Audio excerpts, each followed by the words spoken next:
7 ভাগে কুরবানি জায়েজ না। ইতিসামে একটি প্রশ্নের উত্তরে জানতে পেরেছি 7 ভাগে কুরবানি জায়েজ। হয়তোবা 7 পরিবারে বলেনি, 7 ভাগে বলেছে, ওটা তো হাদিস। 7 পরিবারে জায়েজ নয়, কোনো দিনই হবে না। ও হয়তোবা ভুল বুঝেছে, না নাহলে ভুল বের হয়েছে। আল্লাহ রসুল বলছেন, পৃথিবীর মানুষ শুনে রেখো, যদিও সুদ বাহ্যিকভাবে বাড়ে কিন্তু তার শেষ পরিণতি হচ্ছে নিঃস্ব।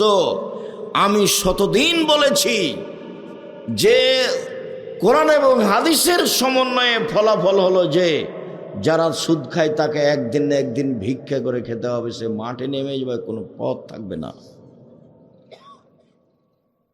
কোটি কোটি টাকা লোন নিয়ে ব্যবসা করতে হবে না। এইভাবে উপার্জনের পথ 4টে। 1, দিনমজুরি, সন্ধ্যায় টাকা শেষ, ঝামেলাও শেষ। 2, চাকরি, 25 দিনে টাকা শেষ হয় সাধারণত।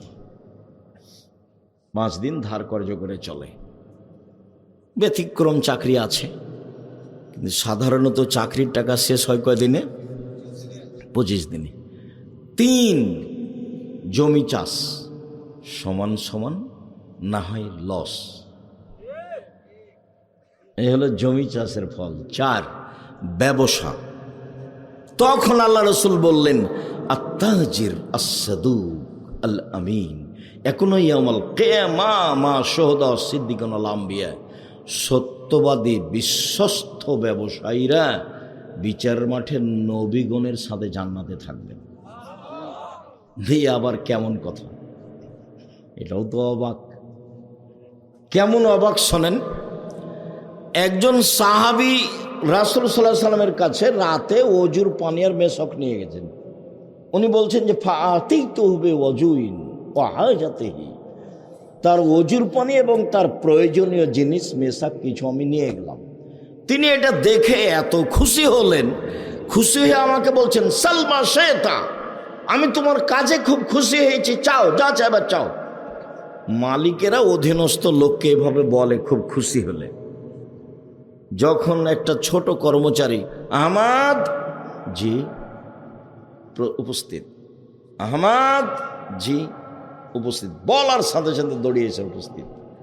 আর একটা কর্মচারী, খালেদ নেই, খালেদ নেই, খালেদ নেই। কিছুক্ষণ পরে এসে বলছে, স্যার ডাকছিলেন আমাকে। এই যে তোর হবে না রে, তুই যা। তো মুহাম্মদ সাল্লাল্লাহু আলাইহি সাল্লাম তার অধীনস্থ লোকটার প্রতি খুশি হয়েছেন। খুশি হয়ে বলছেন, সালমা শেতা, তোমার যা ইচ্ছা চাও, আমি খুব খুশি হয়েছি তোমার এই কাজে।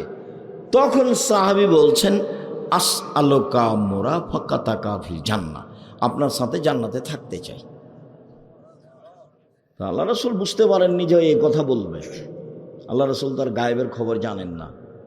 মহল্লা সাহেব এসে নাই আপনাদের সামনে এমন বক্তব্য দিলেন, বক্তব্যতে বললেন যে কে বলছে হাত তুলে দোয়া করা যাবে না। কত হাদিস আছে, বই পুস্তক খুলে দেখালেন।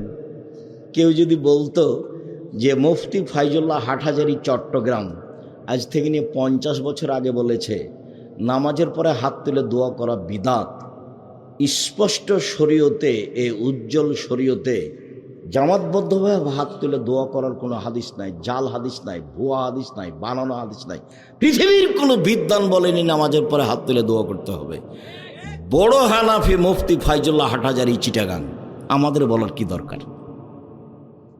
মুফতি ফাইজুল্লাহ হাটহাজারী চট্টগ্রাম, বড় মুফতি, আজ থেকে 50 বছর আগে কলমে লিখেছে যে নামাজের পরে হাত তুলে দোয়া করতে হবে। তার জাল হাদিসও নাই, ভুয়া হাদিসও নেই,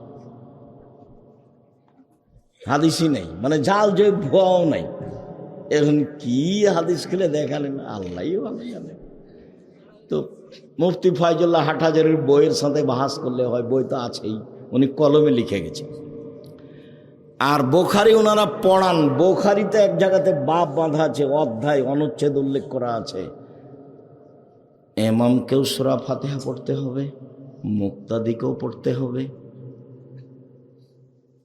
নীরবে কেরাত হলেও পড়তে হবে, সরাবে কেরাত হলেও পড়তে হবে, একাই থাকলেও পড়তে হবে, জামাতবদ্ধ থাকলেও পড়তে হবে, বুখারী, ইমাম বুখারী এইভাবে উল্লেখ করেছেন, সূরা ফাতিহা একাই থাকলেও পড়তে হবে, জামাতে থাকলেও পড়তে হবে, ইমাম হলেও পড়তে হবে, মুক্তাদি হলেও পড়তে হবে, সরবে হলেও পড়তে হবে, নীরবে হলেও পড়তে হবে। তো বাহাস খোলা মাঠে না করে ইমাম বুখারীর সাথে করলেই তো হয়। খোলা মাঠে না করে ইমাম বুখারীর সাথে করলে হয় না? ইমাম বুখারীর সাথে বাহাস করবেন, ইমাম বুখারীর বিরুদ্ধে বই লিখে ভরে দিবেন, আর একবারে খোলা মাঠে আপনার দিবে কি, এটাকে বলছে গো ফেসবুকে দেখে আমি ইমাম বুখারীর বিরুদ্ধে লিখে দিলাম, আমি ইমাম বুখারীর বিরুদ্ধে লিখে দিলাম, দিন রাত পোস্ট দিবে ইমাম বুখারীর বিরুদ্ধে, ইমাম বুখারীর বিরুদ্ধে, ইমাম বুখারীর বিরুদ্ধে, দিন রাত পোস্ট দিবে, যেভাবে চলছে দুনিয়া। আর বলবে মুফতি ফাইজুল্লাহ হাটহাজারীর চিটাগাংয়ের বিরুদ্ধে বললাম, মুফতি ফাইজুল্লাহ হাটহাজারী চিটাগাংয়ের বিরুদ্ধে বললাম, তাহলে তো হয়। আল্লাহর নবী গায়েবের খবর জানতেন না, এটাই চূড়ান্ত। আল্লাহর নবী গায়েবের খবর জানতেন না, এটাই চূড়ান্ত। সাহাবী কি বলবে রাসূলের জানা ছিল না? আল্লাহ রাসূল আমভাবে বলে দিয়েছেন, তোমার যা ইচ্ছা তাই চাও। তখন সাহাবী বলেছেন, আপনার সাথে জান্নাতে থাকতে চাই। তখন আল্লাহ রাসূল বলছেন, আওয়া গায়রা জালেক, না না না না না না, এটা নয়, এটা নয়, এটা নয়, অন্য কিছু চাও। কেন? যেভাবে বলেছেন সেভাবে উত্তর দিন, ঠিক আছে জান্নাতে নিয়ে থাকবো।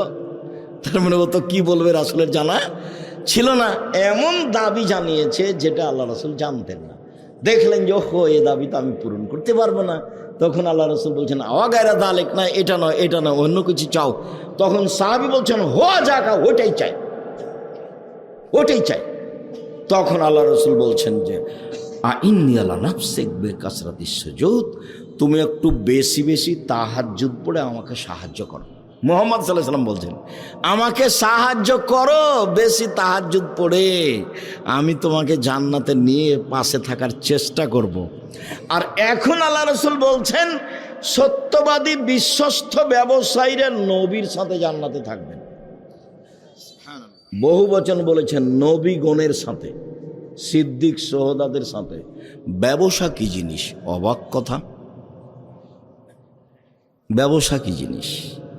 যদিও আল্লাহ রাসূল বলেছেন, কেউ যদি দুইটা মেয়ের লালন পালন করে, দুইটা মেয়ে, দুইটা বেটি, তাহলে আমি মুহাম্মদ সাল্লাল্লাহু আলাইহি ওয়াসাল্লাম আর সে লোক জান্নাতে এভাবে থাকবো, পিতা আর আমি।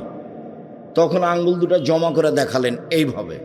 তার মানে একসাথে লেগে থাকবো সেই পিতা, যেই পিতা দুইটা মেয়ের লালন পালন করে। তো আমরা তো আর বুঝতে পারিনি লালন পালন কি জিনিস। তখন আল্লাহ রাসূল বললেন, পৃথিবীর মানুষ শোনো, পিতার লালন পালন মানে হলো এক, আল্লামাহুন্না, মেয়েকে বিদ্যা শিখিয়ে দিল। দুই, আদাবাহুন্না, মেয়েকে শিষ্টাচার শিখিয়ে দিল। তিন, আহসানা ইলাইহিন্না, মেয়ের সাথে ভালো আচরণ করলো। চার, জাওয়াজাহুন্না, মেয়ের বিবাহ শাদী দিয়ে দিল। সেই পিতা আর নবী একসাথে এভাবে থাকবেন। তবে একে বিদ্যা শিখিয়ে দিল, ভালো কথা। শিষ্টাচার শিখিয়ে দিল, বাপে তো জানে না শিষ্টাচার কাকে বলে।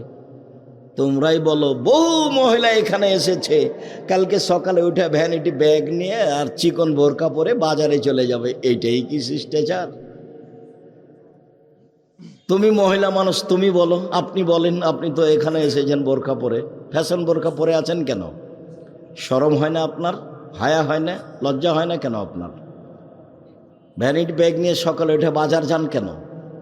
বাজার কেন যাবেন? আপনার দেওর মরে গেছে, দেবর মরে গেছে, ভাসুর মরে গেছে, স্বামী মরে গেছে, শ্বশুর নেই, বাপ নেই, বোনের ছেলে নেই, ভাইয়ের ছেলে নেই, আপনি কেন যাবেন বাজারে?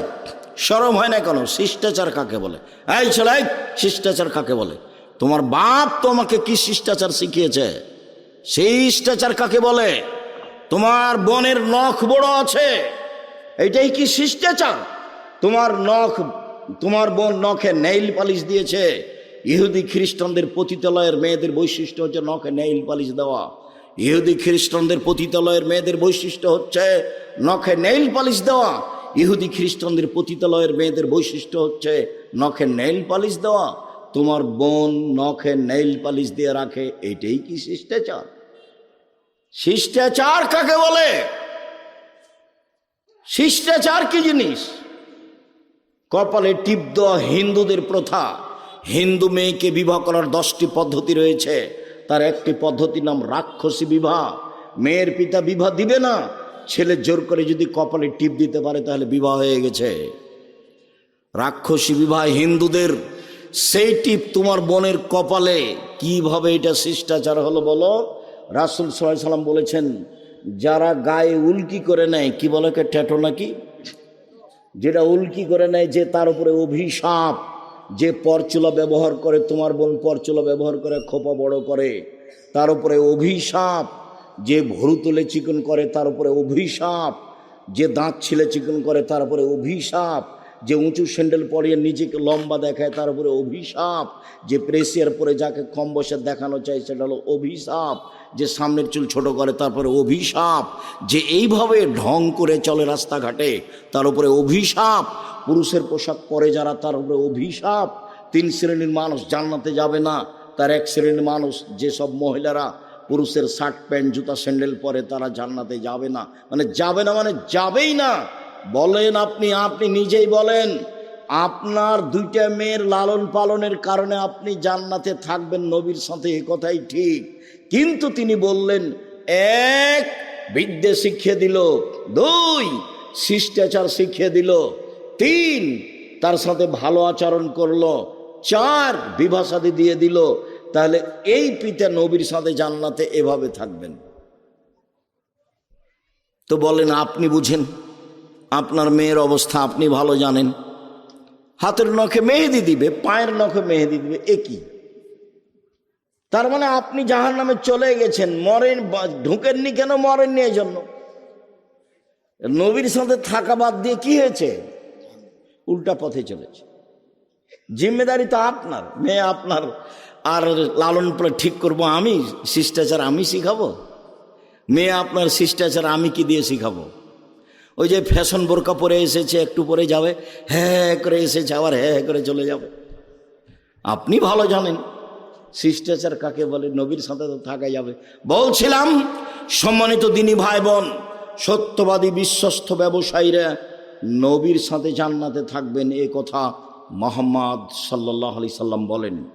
ব্যবসার খাতে আরেকটি বাক্য রাসূল সাল্লাল্লাহু আলাইহি সাল্লাম বলছেন, ইয়া মাশারাত তুজ্জার, হে ব্যবসায়ীরা শোনো, ইন্নাল বাইয়া ইয়াহজারুল কিযবুল হালাব। ব্যবসাতে অনেক সময় মিথ্যা কথা চলে আসে, ব্যবসায় অনেক সময় কসম চলে আসে। ফাসুবহু বিসাদকা, দান করে এটা মিটিয়ে দাও। তিনি নিজেই ব্যবসায়ী ছিলেন, পার্টনারে ব্যবসা করতেন। ব্যবসা কি জিনিস তিনি ভালো বুঝতেন। যখন মদিনায় তিনি চলে গেলেন, অনেক দিন পরে যখন মক্কা বিজয় হয়ে গেল, এক বন্ধু ছোটকালের ব্যবসায়ী মদিনায় গেছেন, তখন বলছেন, স্বাগত, ধন্যবাদ আমার দিনী মুসলিম ভাই, আমার পার্টনার, ব্যবসায়ী পার্টনার, আপনাকে আমি স্বাগতম জানাই। এ কথা মুহাম্মদ সাল্লাল্লাহু আলাইহি ওয়াসাল্লাম বলছেন। কারণ ব্যবসা করতেন তিনি, ব্যবসা ভালো বুঝতেন, যার কারণে তিনি বলছেন ব্যবসায় মিথ্যা কথা আছে, ব্যবসায় কসম আছে, অতএব তোমরা দান করে সেটা মিটিয়ে দাও। মূল কথা বলেন তো আব্দুর রাজ্জাক সাহেব, আসলে ঘটনা কি? সত্যবাদী ব্যবসায়ী নবীর সাথে জান্নাতে থাকবেন কেন? এর মূল কথা যেটা, সেটা হলো এই, দিনমজুরি করলেও অসহায় মানুষের সহযোগিতা করা যায় না। দিনই তো চলে না, তো সহযোগিতা করবে কি? 2, চাকরি করলে 25 দিনই টাকা শেষ হয়েছে, ওই তো ধার কর্য করে 5 দিন চলেছে, কি সহযোগিতা করবে? আর জমি চাষ তো সমান সমান না হলে লস, ও কি দিয়ে সহযোগিতা করবে? মানুষ যদি মানুষের সহযোগিতা করতে চায়, তাহলে ব্যবসাতে আসতে হবে। আর মানুষ এত কলা কৌশলে ব্যবসা করে যে ঢাকা বসুন্ধরা এলাকায় হাজারো হাজার শতক মানুষের জমি আছে, জমি কিনা আছে 50,000 টাকা শতক, হয়তো বা তাও নয়, জমি বিক্রি হচ্ছে 1 কোটি টাকা শতক। তাহলে সকালে কিনেছিল 50,000 আর বিকালে হচ্ছে 1 কোটি, তাহলে কত টাকা? তারপরে দেখবেন টিস্যু বসুন্ধরা, মরিচের গুঁড়া বসুন্ধরা, আটা বসুন্ধরা, সোয়াবিন বসুন্ধরা। তার মানে ব্যবসার কত পদ ঘেরা আছে, হয় সেই চকুস আর না হলে অধীনস্থ লোক চকুস। ব্যবসা কাকে বলে? ঘুমের ঘরে ব্যবসা করতে হবে। ঘুমের ঘরে এত টাকা, কোটি টাকা, কোটি টাকা। টাকা কোথায় রে? ব্যবসাকে ভালোবেসে ব্যবসা করতে হবে। আর বলতে হবে নিজেকে অসহায় মানুষের পাশে দাঁড়ানোর জন্য ব্যবসা করছি, সরকারকে উঠানো বসানোর জন্য নয়। কার পাশে দাঁড়াবো? সেই জন্য অসহায় মানুষের পাশে দাঁড়াবো, সেই জন্য ব্যবসা করছি। ব্যবসা দিয়ে জান্নাত কিনে নিব, টাকা দিয়ে জান্নাত কিনবো। আরে 5 ওয়াক্ত সালাত আদায় করলে জান্নাত পাওয়া যায় কিনা যায় না?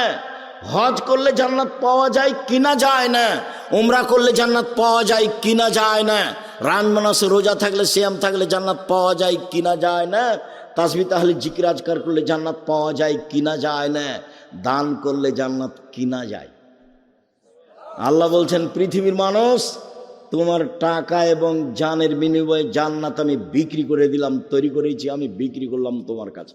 আল্লাহ বলছেন এই কথা। তা আপনি যে জান্নাত কিনবেন তো টাকা লাগবে না? একজন লোক এসে বলছে, আল্লাহ রাসূল, আমার আব্বা মারা গেছেন, জমি জায়গা অর্থ সম্পদ ছেড়ে গেছেন, কোনো কিছু ওসিয়ত করেননি। আমি যদি আমার আব্বার নামে দান করি তাহলে আমার আব্বার পাপ মিটে যাবে কি? আল্লাহ রাসূল বলেন, হ্যাঁ, তোমার বাপের পাপ মিটে যাবে। তখন তিনি বললেন না ছোট, তখন তিনি বললেন না বড়, তুমি দান করলে তোমার বাপের নামে তোমার বাপের পাপ মিটে যাবে। এটাই চূড়ান্ত হাদিস, বুখারী মুসলিম। হজ করে আপনি আপনার বাপের কিছু করতে পারবেন না, উমরা করে আপনি আপনার পিতার কিছুই করতে পারবেন না, আপনি রমজান মাসে সিয়াম থেকে, রোজা থেকে আপনার পিতার কিছুই করতে পারবেন না, আপনি আপনার এই জাকাত দিয়ে আপনার পিতার আপনি কিছুই করতে পারবেন না, তাসবিহ তাহলিল জিকির আজকার করে আপনার পিতার আপনি কিছুই করতে পারবেন না। এত বড় গুরুত্বপূর্ণ বিরল ইবাদত সালাত নামাজ, এরপরে আপনি আপনার বাপের কিছুই করতে পারবেন না। আপনি দান করেন, আপনার বাপের কবরের শাস্তি বন্ধ হয়ে যাবে। এক ভিন্ন ইবাদত, অবাক ইবাদত পৃথিবীতে দান। তো টাকাই নাই, আপনি দান করেন কি দিয়ে? এই জন্য এবার আপনি বুঝতে পেরেছেন কি যে সত্যবাদী বিশ্বস্ত ব্যবসায়ী নবীর সাথে থাকবেন কেন?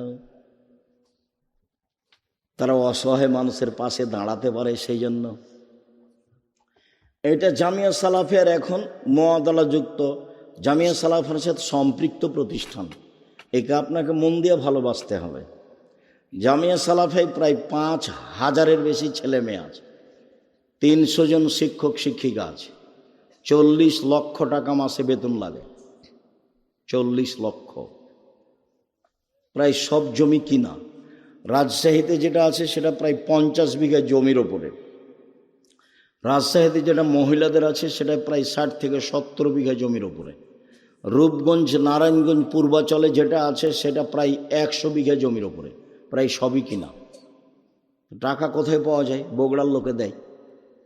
বলে, কই আব্দুল আজিজ, আমি তো কোনো দিন দিইনি। কেউ দেয়। জামিয়া সালাফে বিত্তশালী দিয়ে চলে না, সরকারি পয়সা দিয়ে চলে না, বৈদেশিক কোনো সংস্থা দিয়ে চলে না, কোনো নির্ধারিত ব্যক্তি দিয়ে জামিয়া সালাফে চলে না। জামিয়া সালাফে আপনার আমার 10 জনের কম সম সাধারণ দান দিয়ে চলে, তার নাম জামিয়া সালাফিয়া। এদেশের শিরক মুক্ত প্রতিষ্ঠান জামিয়া সালাফিয়া, বিদাত মুক্ত প্রতিষ্ঠান জামিয়া সালাফিয়া, দলমুক্ত প্রতিষ্ঠান জামিয়া সালাফিয়া, সংগঠন মুক্ত প্রতিষ্ঠান জামিয়া সালাফিয়া, হিংসা মুক্ত প্রতিষ্ঠান জামিয়া সালাফিয়া। জামিয়া সালাফিয়ার সাথে যত প্রতিষ্ঠান জড়িত হবে সবকে দলমুক্ত হতে হবে, সংগঠন মুক্ত হতে হবে, শিরক মুক্ত হতে হবে, বিদাত মুক্ত হতে হবে এবং হিংসা মুক্ত হতে হবে। মাথাটা ফ্রি খালি রাখতে হবে। কারো প্রতি ভালোবাসা বেশি আর কারো প্রতি ভালোবাসা কম, এটা রাখা হবে না। যার উপরে ভালোবাসা কম আছে আপনি তো তার জন্য বদনাম করবেন, তাহলে তো আপনি জাহান্নামে চলেই গেছেন। জেনা মহাপাপ এ কথা ঠিক, সুদ মহাপাপ এ কথা ঠিক। যদি আপনি রাতে উঠে বলেন যে সুদ লেনদেন বন্ধ করলাম। মুহাম্মদ সাল্লাল্লাহু আলাইহি সাল্লাম শেষ ভাষণে বললেন, পৃথিবীর মানুষ শুনে রেখো, কুল্লু আমরিন মিন জাহেলিয়া, জাহেলিয়াতের যুগে যত লেনদেন নিয়ম নীতি ছিল, জঘন্য নিয়ম নীতি, সব আমি আজকে হজের মাঠে বিদায় হজে 2 পায়ের নিচে রেখে দিলাম। তারপরে বলছেন আমি সুদকে আমার পায়ের নিচে রেখে দিলাম। সর্বপ্রথম আমার চাচার সুদ মওকুফ ঘোষণা দিলাম, আমার চাচার সুদ লেনদেন আর হবে না। নিজের তো আর টাকা নাই বলতে পারেন না, নিজের বাপেরও তো কিছু নেই, বাপ তো মারা গেছে কবে, মা তো নাই। এখন কার টাকার উপরে ক্ষমতা দেখাচ্ছেন? চাচার। চাচা মানে পিতার স্থানে চাচার টাকার উপরে ক্ষমতা দেখাচ্ছেন মোহাম্মদ সাল্লাল্লাহু আলাইহি সাল্লাম। পৃথিবীর মানুষ শুনে রেখো, সুদকে আমি পায়ের নিচে রেখে দিলাম, চিরদিনের জন্য সুদ বন্ধ ঘোষণা দিলাম। সর্বপ্রথম আমার চাচার যত সুদ লেনদেন ছিল সব মওকুফ ঘোষণা দিলাম। আমার চাচার সুদ নিয়ে আর কোনোদিন কিয়ামত পর্যন্ত কোনো কথা হবে না। আজকে যদি বলেন যে সুদ লেনদেন সব বন্ধ করলাম, আল্লাহ তুমি মাফ করো, সব পাপ ক্ষমা হয়ে যাবে ইনশাআল্লাহ। 80 বছর বয়সে একদিনও সালাত আদায় করেননি, এখন বলছেন আমার ভুল হয়েছে, আল্লাহ মাফ করো, ইনশাল্লাহ সব পাপ ক্ষমা হয়ে যাবে। কিন্তু ওই যে একজনের বিরুদ্ধে থেকে বললেন ও লোক খুব খারাপ, এখন ক্ষমা নেন দেখি। এখন কিয়ামত পর্যন্ত ক্ষমা চাইলে ওটা হবে না। কিভাবে হবে? ওর হাত ধরে ক্ষমা নিতে হবে যার বদনাম করেছেন, তাহলে হবে। যদি আমি হাত ধরে ক্ষমা নেননি তাহলে কি হবে? বিচারের মাঠে আল্লাহ বলবেন যে নেকি দিয়ে পরিশোধ করে দাও। ওখানে তো আর হাত ধরে ক্ষমাও চলবে না, আল্লাহ ওটা মাফও করবেন না, তাহলে বিচার হবে কিভাবে? নেকি দিয়ে বুঝিয়ে দিতে হবে যার যার বদনাম করেছেন। আপনাকে আমি কতবার বলেছি দোকানে গিয়ে বসবেন না, হাজারো লক্ষবার বলেছি জাতির সামনে দোকানে গিয়ে বসবেন না। দোকানে ল্যাংটা মেয়ে টিভিতে নাচে, ওখানে বসতে হবে না। আরো দুজন বসে আছে, ওরা বদনাম করে আড্ডা পিটে, ওখানে বসা হবে না। আসসালামু আলাইকুম আহমদ, লবণ আছে? জি আছে। মরিচ আছে? জি আছে। 1 কেজি লবণ দাও আর 200 মরিচ দাও। দেওয়া হয়েছে, টাকা হয়েছে, দাও, আসসালামু আলাইকুম। এই পর্যন্ত দোকানের সামনে থামতে পাবেন। দোকানের সামনে বসে থাকেন কেন? ঘন্টার ঘন্টা বসে থাকেন, শরম হয় না? মাথায় টুপি থাকে, লজ্জা হয় না? ইতস্তবোধ হয় না? খারাপ লাগে না? কেন বসে থাকবেন? থাকবেন কেন? নিজে কি গরু ছাগল মনে করেন? পশু প্রাণী মনে করেন? বুঝে না ওরা, অন্তর আছে বুঝে না, দেখেও দেখে না ওরা, চক্ষু আছে দেখে না, শোনেও শোনে না ওরা, কান আছে শোনে না। উলায়েকা কালা আনাম, তারা পশু প্রাণীর মতো, তারা গরু ছাগলের মতো, তারা কুকুর শিল্পের মতো, বালু মজাল বরং তার চেয়ে খারাপ। এটা তো বগুড়া, একটা স্বভাব খারাপ আছে, সেটা কি আব্দুর রাজ্জাক সাহেব? ওটা কি রাজশাহীতে, চাঁপাইনবাবগঞ্জে নেই? হয়তো বা আছে, কম, আমার ধরা পড়েনি। এখানে খারাপটা কি? বোনকে জমি দেয় না, সেটা খারাপ। বোন জমি চাইলে নাকি অপরাধ? তো বলে যা যা বের হয়ে বাড়ি থেকে যা। ওটা কি ও জমি পাই সে সূত্রে ভাইয়ের বাড়ি এসেছে, না ওর বাপের এটা সন্তান, ওর নিজ ভাই সেই জন্য এসেছে? আত্মীয়তার সূত্রে ও ভাইয়ের বাড়ি এসেছে, ভাগ পাই সেই জন্য আসেনি। সন্ধ্যা হতে হতে ভাইকে বোনকে জমি দিতে হবে। 1 ঘন্টা আপনার কাছে জমি রাখা যাবে, এর কোনো বৈধতার পথ দুনিয়াতে নেই। পশু প্রাণীর মতো জীবিকা নির্বাহ করে কোনো লাভ নেই। বলছিলাম সম্মানিত দিনী ভাই বোন, রাসূল সাল্লাল্লাহু আলাইহি সাল্লাম বলেন, লানা আকেলা রিবা মুকালাহু কাতিবহু শাহিদাইহি, সুদ খায় যে তারপরে অভিশাপ, সুদ দেয় যে তারপরে অভিশাপ, সুদের অঙ্ক কষে যে তারপরে অভিশাপ, সুদের সাক্ষী দেয় যে তারপরে অভিশাপ। সবাই সমান সমান। রাসূল সাল্লাল্লাহু আলাইহি সাল্লাম বলেন, সুদ খায় যে তারপরে অভিশাপ, সুদ দেয় যে তারপরে অভিশাপ, শরীরে উল্কি করে যে তার উপরে অভিশাপ, দাঁত ছিলে চিকন করে যে তার উপরে অভিশাপ, পরচুলা ব্যবহার করে যে তার উপরে অভিশাপ, ছবি অঙ্কন করে যে তার উপরে অভিশাপ। শুনুন সম্মানিত দিনী ভাই বোন, রাসূল সাল্লাল্লাহু আলাইহি সাল্লাম চিরদিনের জন্য সুদকে হারাম করেছেন। একজন সাহাবী খায়বার এলাকা থেকে খুব দামি খেজুর নিয়েছেন, তার নাম তামার বার্নি। আল্লাহ রাসূলের সামনে নিয়ে আসতে আল্লাহ রাসূল বলছেন, খায়বারের সব খেজুরই কি এমন? তখন বলছেন বেলাল, আল্লাহর নবী, আমাদের কাছে ছিল তামারুন রাদিউ, দুর্বল কীট খেজুর, মানে যেগুলো ফেলে দিতে হবে এরকম খেজুর ছিল। আমরা 2 কেজি দিয়ে 1 কেজি নিয়েছি, 2 সা দিয়ে 1 সা নিয়েছি। তখন আল্লাহ রাসূল বলছেন, ওহ, এটাই তো সুদ, এটাই তো সুদ, এটাই তো প্রকৃত সুদ, যেটা হুবাহু বেশি হয়। ধানে ধান সমান সমান চলে, জবে জব সমান সমান চলে, গমে গম সমান সমান চলে, লবণে লবণ সমান সমান চলে, কিন্তু যখন কমবেশ হয় তখনই হয় সুদ।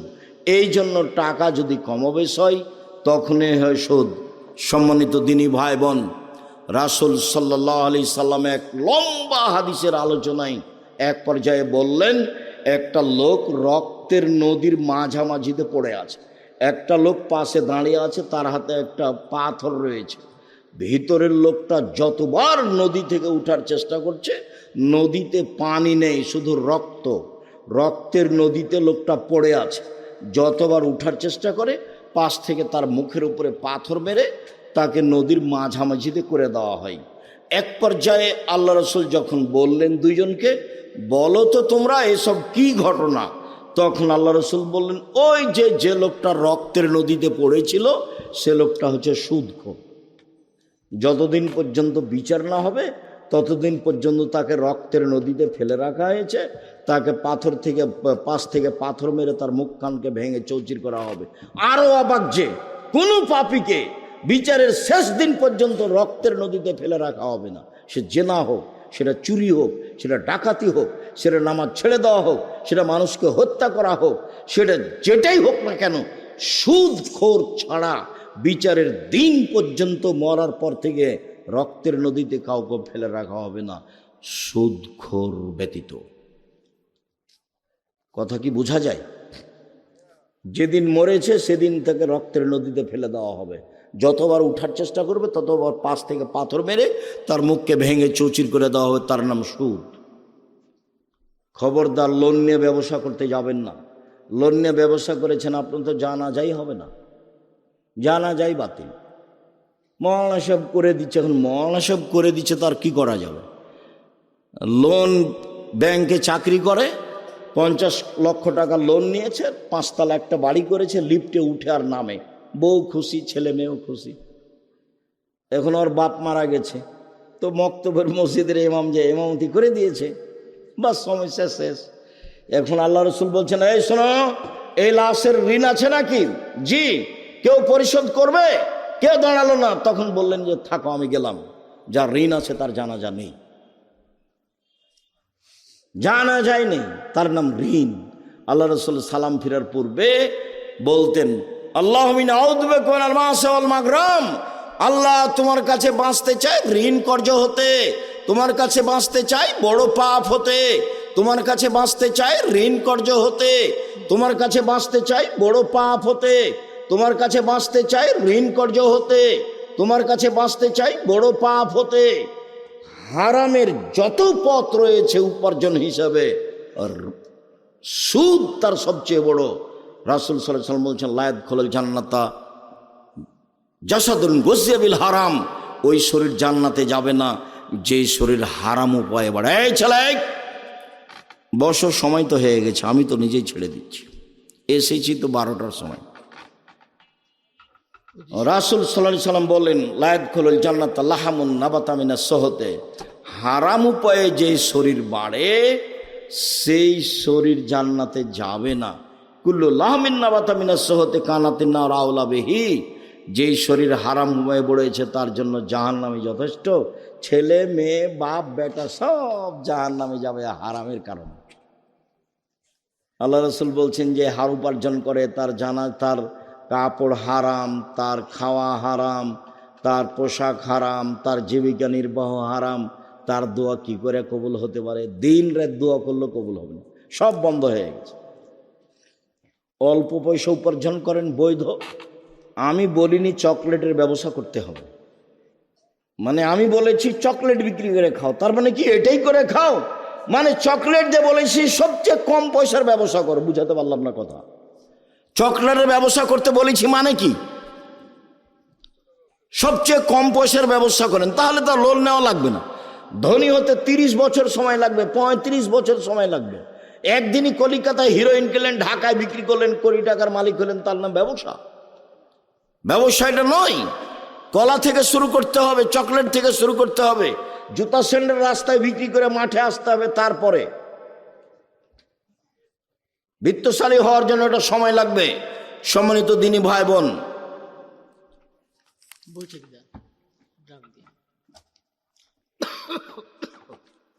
শুক্রিয়া জাযাকুমুল্লাহ খায়ের।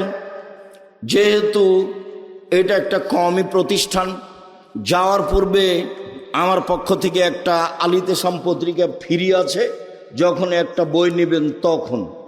আর এতে 1000 ফতোয়া আছে, ফিকহুল হাদিস ফতোয়া সিরিজ, যার আমার সম্পাদনায় আছে, আব্দুল্লাহর আছে 1000 ফতোয়া। যাওয়ার পূর্বে সবাই বৈঠকে দান করে যাবেন। ঈদের মাঠে যেভাবে দিতেন, এখন যে কিভাবে হয় আমার তো জানা নাই। আমি আপনাদের জন্য আন্তরিকভাবে দোয়া করি। 10 টাকা হোক, 50 টাকা হোক, 500 টাকা হোক, সবাই এখান দিয়ে দিয়ে যাবেন। একেবারে যদি কিছুই না থাকে, কারো কাছ থেকে 10 টাকা নিয়ে দিবেন।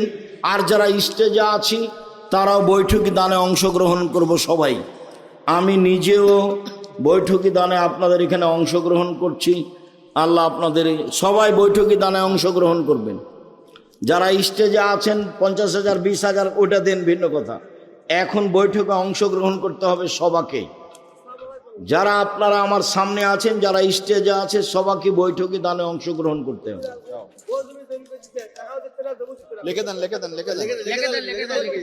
যে সকল দিনী ভাই বোনকে যদি এখান পর্যন্ত আসার সময় না হয়, তাহলে যারা যাবেন ওখানে বাইরের ছেলেরা আছে, বৈঠকি দানটা করতে বললাম। 10 টাকা হলে আপনি এমনি চলে যাবেন না।